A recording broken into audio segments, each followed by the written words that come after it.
This is a very large Italian ship. It weighs almost 8,000 tons. And in about 30 minutes, it is going to completely disappear. Not sunk, not blown up, stolen. Stolen while its officers are at a dinner party with their backs to the window so they cannot see it happening. And when it is over, Britain, the country that just did this, is going to look the world in the eye and swear it had absolutely nothing to do with it. This is a true story. This is Operation Postmaster. Codename, Postmaster. Okay, setup. This is a small island off the coast of West Africa called Fernando Po. Today it is called Bioko, part of Equatorial Guinea. Back in 1941, it belonged to Spain. And here is the important part. Spain was neutral. It was run by a dictator named Franco, who had not picked a side yet, and both sides desperately wanted him to. So Britain had to be extremely careful. Do one rude thing to Spain, and Spain might join the other team. Think about the math. On one side, some annoying enemy ships. On the other side, the risk of adding a whole country to the enemy. That kind of pressure makes governments do boring, sensible things. Britain, of course, was about to do the exact opposite of a careful, sensible, boring thing. Which brings us to the problem. Sitting in the harbour of Santa Isabel were 3 enemy ships. One big Italian liner, the Duchessa d'Aosta, a German tug, the Licomba, and a little barge, the Bibundi. The British were nervous the big Italian ship might be secretly radioing Allied positions to German submarines. Maybe it was, maybe it was not, but it was sitting there, being suspicious. And Britain could not just sail in and sink it, because sinking a ship in a neutral harbour is an act of war against the neutral country. That would hand Spain to the Axis on a plate. So Britain wanted a ship gone, in the one place it could not touch it. Unless, what if the ship did not get sunk? What if it just, quietly, went missing? For a job like that, Britain had exactly the right department. And the right department had exactly the wrong kind of men. The job went to a unit with a wonderfully boring cover name, the Small-Scale Raiding Force. On paper, Number 62 Commando. In reality, a tiny handful of men who did insane things very quietly. People called the SOE the Ministry of Ungentlemanly Warfare, which tells you the exact energy here. A department made to do the things a proper army was not supposed to do. Sabotage, deception, quiet chaos. The men they recruited were not typical soldiers. They were the sort who hear the phrase, "This is technically an act of piracy," and get a little excited. The whole thing sat under a senior SOE man, Brigadier Colin Gubbins. But the man actually leading it on the water was this guy, Major Gustavus March-Phillipps, Gus to his friends. He had already sailed a tiny wooden trawler, the Maid Honour, all the way from Britain to West Africa, mostly because he wanted to. To be clear, this is a fishing boat, a small one. He took it down the length of the Atlantic, in wartime, to go looking for trouble. With him was Captain Geoffrey Appleyard, steady, brilliant, the planner of the group, and Captain Graham Hayes, one of the founding members of the whole unit. Remember him, it matters. And then there was the Dane, Anders Lassen, a young Danish volunteer who signed up to fight for Britain and who was, by every account, alarmingly good at this. Hold that thought too. So, this is the crew. Now they need a plan. And the plan they came up with is one of the funniest things any military has ever written down. Step 1 of the plan to steal 3 enemy ships was, and this is real, throw a really good dinner party. For the party to work, they needed a man already on the island, an SOE agent named Richard Lippert. His job was the diversion, get the officers off the ships and keep them off. And because sailors on a boring blockade will always say yes to a free dinner, they came. 12 officers from the Italian ship, 2 from the German tug, sitting down to dinner, ordering the good wine. And here is the detail that makes this perfect. The officers were seated with their backs to the windows, facing exactly the wrong direction to notice anything. And out that window, in the dark, the getaway had already begun. 2 tugs, the Vulcan and the Nuneaton, borrowed with help from the governor of Nigeria, slipped in with their lights out.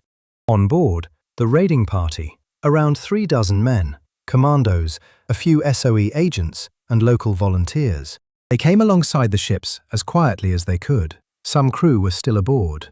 But the officers, The men who could have organized a defense were 3 courses into dinner across town.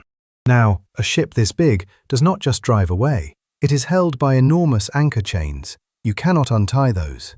So the plan was simpler than that. Blow them. They fixed charges to the anchor cables and waited for the party to reach exactly the right moment.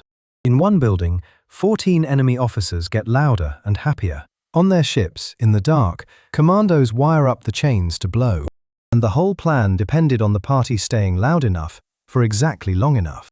The idea was that the noise of the charges would be covered by the party, and it mostly worked. The charges went off. The anchor cables snapped. Both ships were suddenly loose in the water. An explosion in a quiet harbour is noticeable. The officers heard it. The town heard it. Some shots were reportedly fired in the confusion ashore, but by the time anyone got to a window or down to the docks, it was already too late, because the tugs had hooked on. The Vulcan and the Nuneaton took the ships under tow and hauled them straight out to open sea. A little Italian barge, the Bibundi, went along for the ride too. From entering the harbour to leaving with the ships, the whole thing took about 30 minutes. 30 minutes to steal an 8,000-ton ocean liner out from under an entire enemy garrison.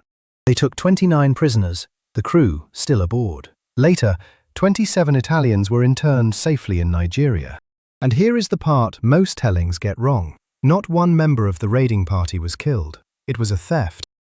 If you have seen the recent film, full of gunfights and last stands, know a lot of that is invented for the screen. The real operation was quieter, sneakier, and honestly cleverer. The whole point was to get in and out without a fight. Behind them, the island erupted into chaos, because from the shore, it looked like 3 ships had simply vanished into the night on their own. And that was the whole idea. Now came the hard part, not stealing the ships, lying about it. Because, remember, Spain was neutral, and this all happened in a Spanish harbour. Spain was absolutely livid. Its foreign minister called it an act of piracy and an attack on Spanish sovereignty, and he was completely correct.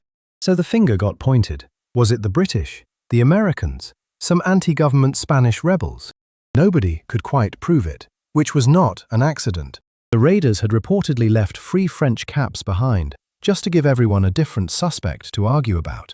Us, in a neutral harbour? We would never. Frankly, we are appalled that anyone would suggest it. But a denial is not enough. If the ships just showed up in a British port, the story falls apart. So the Royal Navy staged a little play.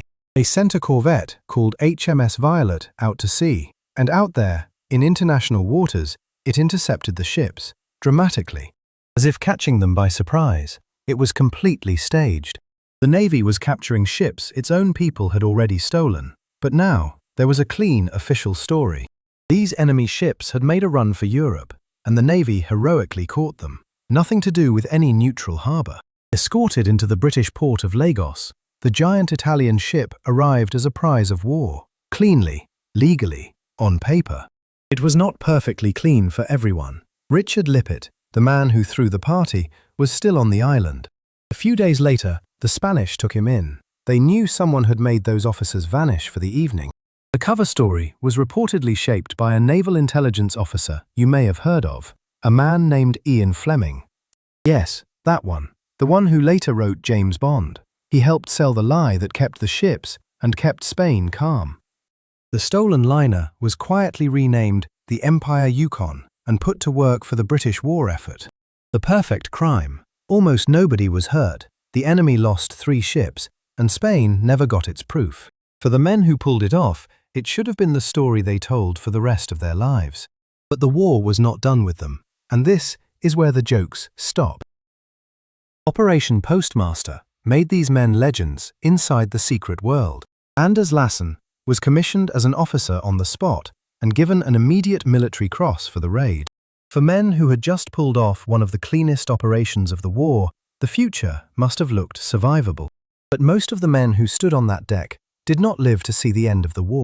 In September 1942, Gus March-Phillipps led another raid on the coast of occupied France, Operation Aquatint. It went wrong on the beach. March-Phillipps was killed there, on the Normandy sand, along with others of his men. Graham Hayes survived that same failed raid and escaped inland, all the way across the border into neutral Spain. He must have thought he had made it. He had not.